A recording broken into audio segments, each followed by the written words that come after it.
Hello? Tol. Teka lang, huwag mo muna ibaba. Kuya mo to. Tol naman, hindi ako mangungutang sa'yo. Hindorotot ka talaga. Hindi. Kailangan ko yung tulong mo. So ganito, may bago kasing phone sa lalabas. Dalawa. Feeling ko mas maganda at may enjoy ng mga viewers ko kung kasama kita sa video. At syempre, mas maganda yung diskusyon pag dalawa tayo. Ano sa tingin mo? 'Di ba? 2026 na, parang panahon na yata na magsanib puwersa tayo. Ano, maasahan ba kita? Yun. Siyempre, di kalibre tayo. Oh, tinatanong mo pa kung may pag-giveaway ba? Oo. Siyempre. O sige, asahan kita dito, tol, ha? Antayin kita. Papalit lang ako, tapos kita-kits. Sige. Bye. Narinig niyo naman siguro yon. Tumawag ako ng backup para sa video natin today para dito sa Poco M8 na teaser. So abangan niyo kung sino yon in just a few seconds. 2 hours later. Tol, liga nga. Asa ba? Asa ba yung phone na sinasabi mo? Hindi, ito tol, yung Ay, mga ay, gusto nila hello. ng information tol. Level up na ang Poco. So pag-usapan natin. MA series? M8 series. Alam natin Bago. yan. Pag-usapan Oo. natin yan. Ito nga pala si Mon na Hardware Voyage. Andiyan sa Pinoy Tech Dad. Pag-usapan natin yung Poco M8 series. Ano tol? Game? Game.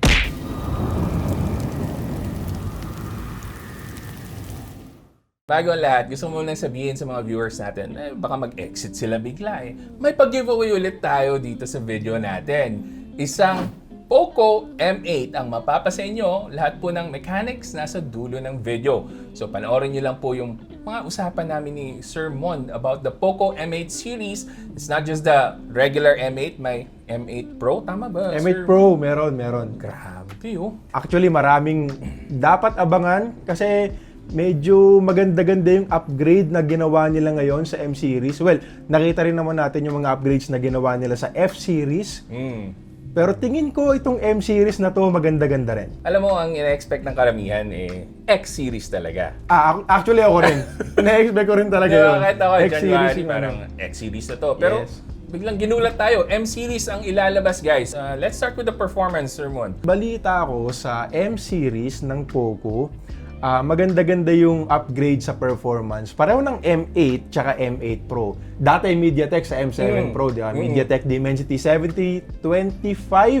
Ngayon, Qualcomm Snapdragon 7S Gen 4. Gen 4. Yan, built on 4 nanometer process yan. Eto, balita ko lang naman. Narinig ko lang, over 1 million points daw sa Uy, Antutu grabe benchmark. yun. Titignan natin yan pagka nasa review na tayo, di ba? Oo. Pero yun yung claim nila. So, kung sakasakali, alam naman natin na hindi naman ganun kamahal ang M series ng Poco. Tapos kung makakakuha tayo ng over 1 million Grabe. points sa ganung budget, goods talaga. Siguro, ako expectation ko, siguro below 15,000 pesos yan. Sana, No? below 15,000. Yan ang ina-expect ko. At least pag sinabi mo M series. Kasi pag nasa 15,000 and above, parang X series range na yun. Oo.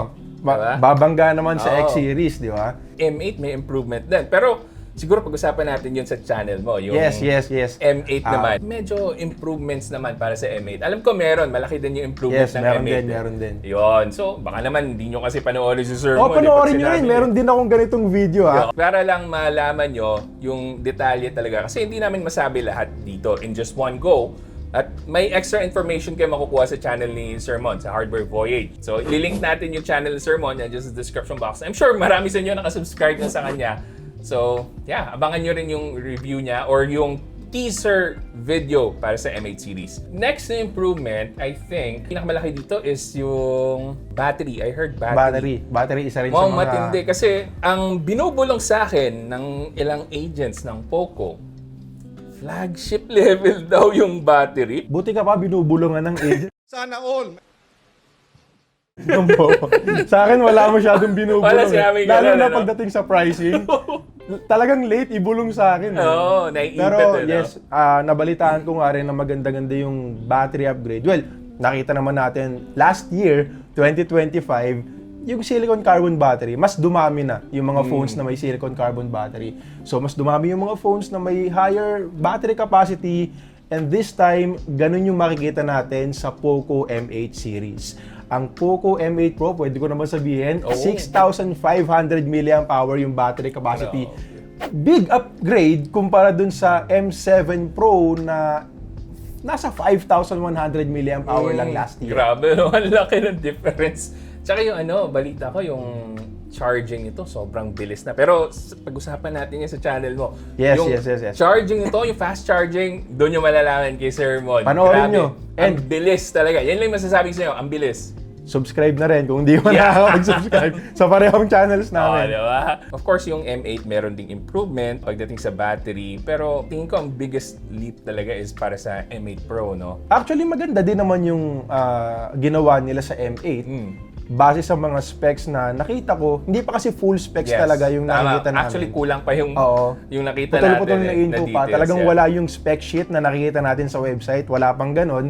Pero so far, yung mga upgrades na nakita kong ginawa nila, goods din talaga, lalo na para sa price point or sa category ng M-series. Mga Pinoy, alam naman natin, nagbabudget tayo, tapos may balita pa na magmamahal yung mga phones daw next year, or this 2026. Yes. No, May dahil sa nababalita nga. pagtaas ng RAM prices. Maganda balita to na may improvements pa rin tayo and hopefully nasa budget level pa rin talaga yung M8 series. Hindi lang yung M8 Pro, pati yung M8 mismo. Aside from that, usually kasi ang sinasabi ni Poco parang more on entertainment yung focus nila pagdating sa M series nila. This time around, meron pa silang extra improvement pagdating sa display. OLED yung display ng M8 pa lang yun. So, ano maasahan natin pag OLED, Sir Mon? Well, syempre, mas vibrant na colors. Number one yan. Deep blacks. Mas maganda talaga yung watching experience natin. Swak yun sa sinabi nila na for entertainment. Panonood ng videos, anime, mas vibrant yung colors, Netflix, yung mga ganyan. Sa pagdating sa AMOLED, tapos budget phone lang, syempre goods yan. Welcome yan para sa atin. Guaranteed pa rin na for entertainment siya, pero pwede na rin tayo mag-gaming. Light gaming, pwede diba? rin. Hindi naman natin sinasabi na M8 lang ang merong AMOLED sa ganitong price point. Hindi naman. Actually, may mga nakikita na rin tayong ibang phones na naka-AMOLED na rin sa below 10,000 pesos na presyo. Mas good news pa kung dumadami. At meron pa rin mga ibang kakompetensya, hindi ko na babanggitin kung sino, na naka-IPS LCD pa rin. Bukod pa doon, meron pa siguro isa sa mga bagay na kinukonsider ng mga consumers, mga viewers natin. Pag sinabi kasing M-series, parang hindi masyado nababalita sa camera. Yes. Actually, pag sinabi nating below 15K, hindi masyado talaga sa camera usually. Oo. So this time, meron din silang upgrade. Yung camera sensor nila, Light Fusion 800 yung ginamit para sa M8 Pro to. Yun. So, isa yan sa mga bagay na dapat abangan talaga ng mga viewers natin. Yung M8 Pro, pagdating sa camera, malaki yung improvement. Bukod sa maganda yung sensor, nag-improve rin yung image processing. May mga nakuhanan na akong sample shots ng M8 Pro and believe me guys, natuwa ako sa resulta ng karamihan ng mga shots na nakuhanan ko. So, that is something na dapat talaga abangan ng mga viewers natin. Also, may 4K video recording na rin. 4K video recording. M7 Pro wala. 1080p lang yung M7 Pro last year. So far sa video recording samples ko, hindi siya as steady as the flagships, as high-end na mid-range, pero good enough. Promise, good enough na yung video recording niya habang naglalakad. Lalo na pag naka-steady ka lang, gusto-gusto yung overall quality. Overall, malaki talaga yung improvements ng M8 series and this is something na dapat abangan ng mga viewers natin. 'Di ba? Maraming nagme-message sa atin, "Sir, ano yung good sa 10,000 below, 15,000 below?" And usually, pag hindi naka-sale, M series talaga yung pasok sa mga gusto nyo guys eh. So, magandang development to. At least nag-improve yung M series ng Poco. Pero ikaw sir, ano pang masasabi mo overall about the M series? Actually, nagustuhan ko yung upgrades na ginawa nila sa display. Kasi yung display lumaki rin eh. From 6.67 inches before, naging 6.83 inches na ngayon. Tingin ko yung M8 Pro, paakyat nga ng upper mid-range kung pag titignan natin yung mga specs na nakuha natin sa ngayon. Yeah, very excited to see the Poco M8 series this time. So yun lang yung quick teaser namin para sa inyo guys about the Poco M8 series. It's coming out soon, yung mga full reviews namin, mga deep dive videos namin. It's gonna come to our channels, Pinoy Tech Dad, and syempre kay Sir Mon. Hardware Voyage. Ayun, so abangan nyo. Lahat po ng detalye na kailangan nyo malaman, pwede nyo itanong dyan sa comment section. Pero ang pwede nyo rin gawin dyan sa comment section, sumali sa giveaway natin. Segway. So meron tayong giveaway, Poco M8. Yung Poco M8 ko mismo na nireview, ipapamigay ko sa isa sa inyo. At napakasimple lang ng gagawin nila. Comment lang sila dito sa video na to kung ano yung ine-expect nila or gusto nilang makita sa Poco M8 series, whether it's the Poco M8, M8 Pro, and i-like lang nila yung video. And that's it. Yun lang. Napakasimple lang. Like and comment dito sa video na to. Basic. Siyempre, nakasubscribe din sana kayo. Sasali na ako. Bawal yung mga mas marami pang subs kaysa sa akin. Ay, So ayun guys, meron pa tayong extra video sa channel naman ni Sir Mon. Abangan nyo. Or panoorin nyo right after this video. Doon, magdi-discuss pa tayo more about the performance and ano pa ba? Battery and charging. Yeah, Yan. charging speed. Doon yung malalaman. So, kita-kita tayo doon. Ako nga pala ulit si Jano sa Pinoy Tech Dad. Ito naman Mon si... ng Hardware Voyage. Kita-kita ulit tayo.